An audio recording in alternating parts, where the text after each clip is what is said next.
Over the next 4 days, I'm heading out to backpack the backcountry in Yellowstone National Park.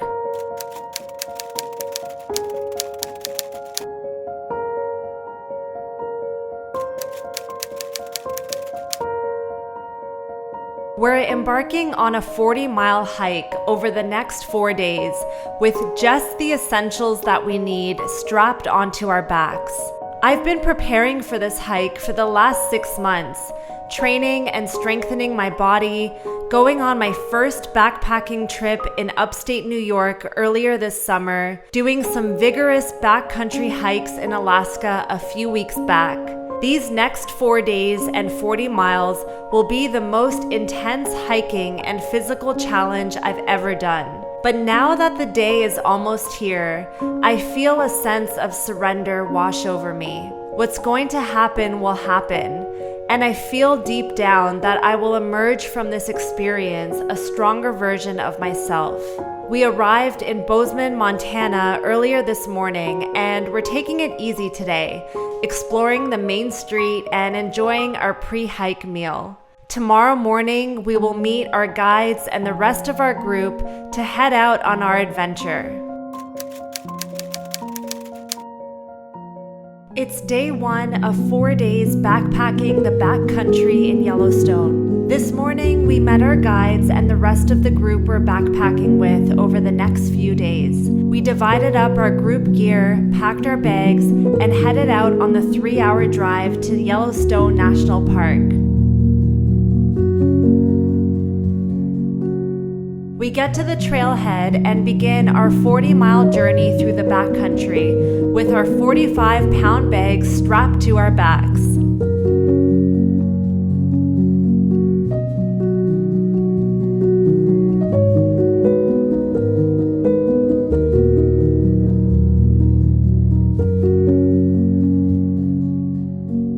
Today's hike is a short 5 miles, but for me, these first miles are the toughest. My body is adjusting to the weight of my pack, and my mind is spinning in doubt about what I've just signed up for. But I remind myself that just like every other adventure I've been on, this experience will go by all too fast.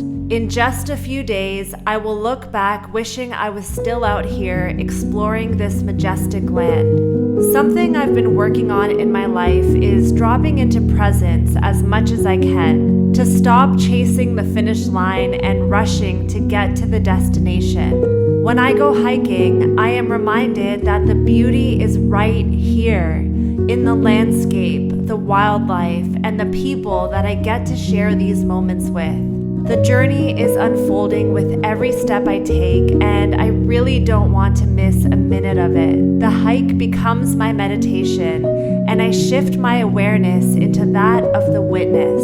I watch my thoughts and feelings drift by like clouds in the sky. I become the observer of my fears and joys, the highs and the lows, without attaching to any of them. And in this space, I find my power.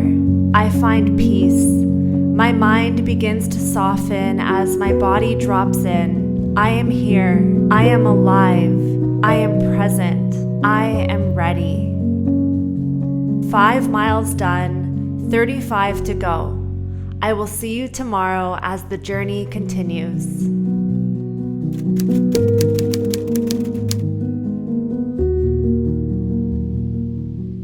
We have a 10-mile hike ahead of us today, and I wake up excited for what's to come. Early on the hike, we see bear and wolf prints etched into the mud, and shortly after, we see our first bear off in the distance. Wow, this was my first wild bear sighting, and it was honestly so incredible to witness this majestic creature in its natural element. As we continue on our journey, I realize the importance of following my own pace. When hiking in a group, it's really easy to fall into the trap of bypassing your body's guidance to match the pace of others.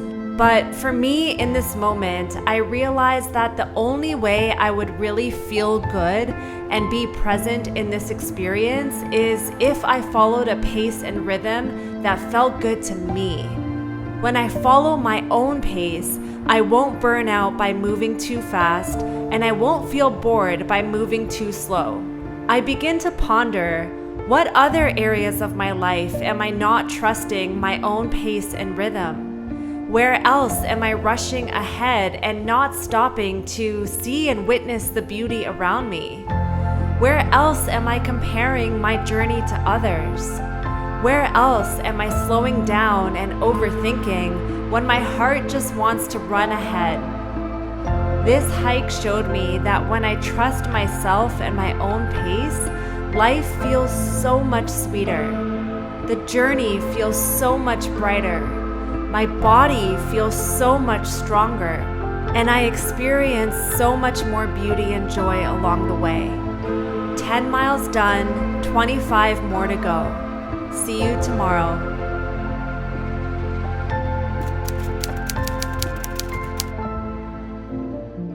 It's day 3 of 4 days backpacking the backcountry in Yellowstone. We have another 10-mile day ahead of us. I wake up today feeling strong and inspired. I feel so proud of how far I've already come, and with 2 days left, I feel empowered that I can see this trek through. It's the 3rd day of sleeping in tents, going to the bathroom in the woods, wearing the same sweaty clothes, and not showering for days. As smelly as I honestly am, a smile washes over me and gratitude fills my heart.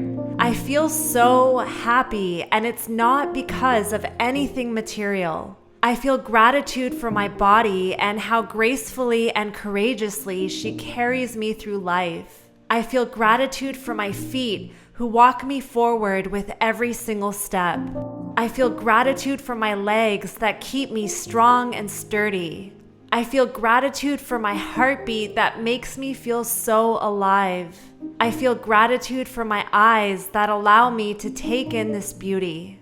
I feel gratitude for the beautiful, hilarious, strong, quirky souls I am meeting on this trip and the memories that we're creating together every day. I feel gratitude for the warmth of the sun, the aliveness of the breeze, the nourishment of the water, and the abundance of home that is this earth. I feel gratitude for all the creatures, big and small, who bring beauty and meaning to this world. I laugh as I realize how we truly need so little to be happy. And in this moment, I feel free. 10 miles done, 15 to go. See you tomorrow for the final push.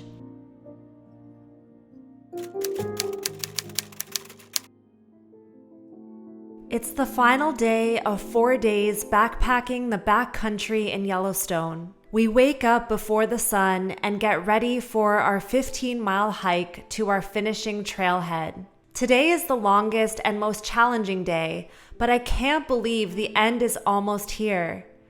I feel a mix of excitement and sadness that this adventure will soon be over. While the journey can feel long in the moment, it seems to end in a heartbeat. And in the end, it's really our energy that leaves an imprint.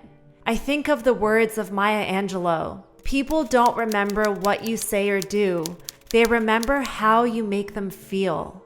I don't know it yet in this moment, but after this hike is over and I turn on my phone again, I will receive news that a family member has passed while I've been away. Maybe I'm already sensing this, but I find myself thinking about how short life really is and how the adventures in between are even shorter.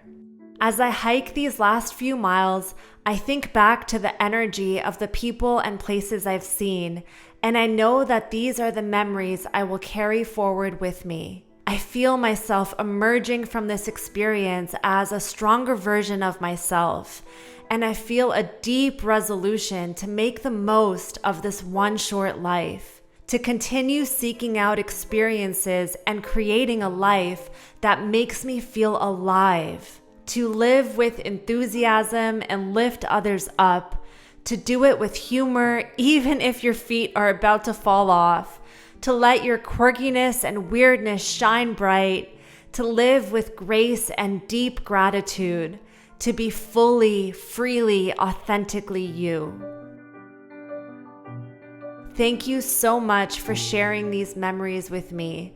I am so grateful to be on this journey with you. Please take care and live free. Until next time.